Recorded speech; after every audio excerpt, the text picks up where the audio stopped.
কাকা ভাই, আশিস ও অনন্ত। তারা দুজনেই ছিল দুঃসাহসী, বেপরোয়া এবং কৌতূহলী। গ্রামের অন্যদের মতো ভয় তাদের তেমন স্পর্শ করত না। কিন্তু সেই দিন যেন সব বদলে গেল। রাতের পথে ভয়।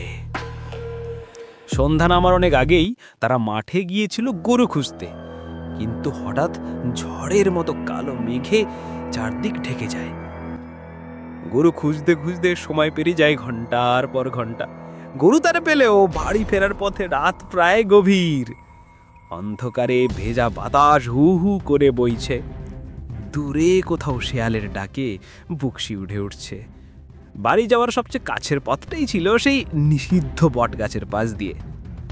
অনন্ত একটু ইতস্ততা করতেই আশিস বলে উঠল, আরে এত রাত হয়েছে, ঘুরে গেলে আরো দেরি হবে, যা হবে দেখা যাবে, এই পথ দিয়েই যাই। দুজনেই দ্রুত পা ফেলতে ফেলতে বটগাছের কাছে পৌঁছে গেল। হঠাৎ অনন্ত থমকে দাঁড়ালো। তার গলা কাঁপতে কাঁপতে বেরিয়ে এলো, দেখ না। আশিস বিরক্ত হয়ে বলল, এখন আবার কি? কিন্তু সামনের দিকে তাকাতেই আশিসের মুখের রং ফ্যাকাশে হয়ে গেল। বটগাছের গুড়ির পাশে দাঁড়িয়ে আছে একটা লম্বা ছায়া মূর্তি, যেন ঠিক মানুষের মতো, আবার পুরোটা মানুষ নয়। তার চোখ দুটো যেন অন্ধকারে জল জল করছে। আশিস কাঁপা গলায় বলল, কি ওখানে? কোনো উত্তর নেই, বরং ছায়াটা ধীরে ধীরে তানের দিকে এগোতে শুরু করলো।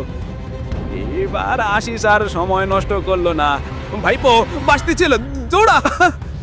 দুজনই প্রাণ পরে দৌড়াতে শুরু করলো। পেছনে তাকানোর শ্বাস আর নেই। পায়ের শব্দ, শ্বাসের শব্দ, আর মনে হচ্ছে যেন কিছু একটা তাদের পিছু নিয়েছে। অন্ধকারে হোঁচট খেতে খেতে তারা পৌঁছে গেল এক পুরনো ভাঙা বাড়ির সামনে। ছাদের এক পাশ ভাঙা, দরজা অর্ধেক খুললে দুলছে, আর ভেতর ওটা সম্পূর্ণ অন্ধকার। আশিস হাঁপাতে হাঁপাতে বলল, আজ রাতে এখানেই কাটাবে, আর বাইরে আর থাকা যাবে না। অনন্ত ভয় ফ্যাকাশে হয়ে গেছে। গ্রামের লোকেরা যা বলতো সব সত্যি কাকা, আমি বিশ্বাস করতাম না। এবার আশিস দেখে গিয়ে বলল, চুপ করে আগে ভিতরে চল। দুজনে ঘরের ভিতরে ঢুকলো।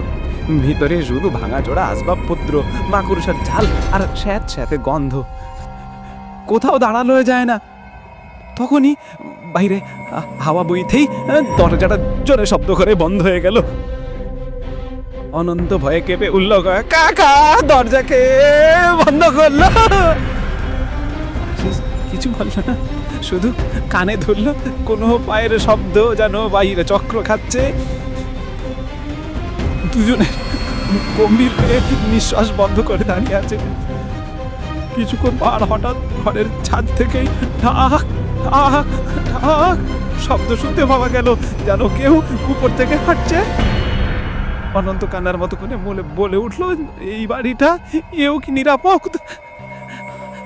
হঠাৎ আবার সেই থাই মূর্তির ছায়া জানলার ফাঁক দিয়ে দেখা গেল। এক মুহূর্তে মিলিয়ে গেল, আবার দেখা গেল। এইভাবে আতঙ্কের রাত কেটে গেল খুব ধীরে।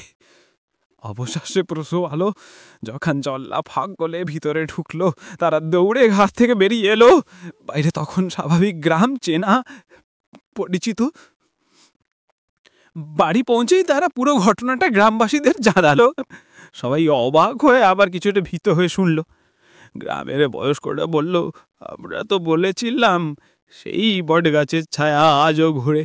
যেদিন তোমরা গিয়েছিলে সেই রাতটা ছিল অমাবস্যার আগের রাত, তখনই নাকি সে বেরোয়। গ্রামের অন্য মানুষজন ভয় আর বিস্ময়ে কেঁপে উঠল। অনন্ত আর আশিস যদিও ভেজে ফিরেছে, কিন্তু সেই রাতের ঠান্ডা ছায়া মধ্যে দৃষ্টি আজও তাদের মনে গেঁথে আছে। তারা শপথ করল আর কখনোই অন্ধকার রাতে আর সেই পথ ধরে যাবে না।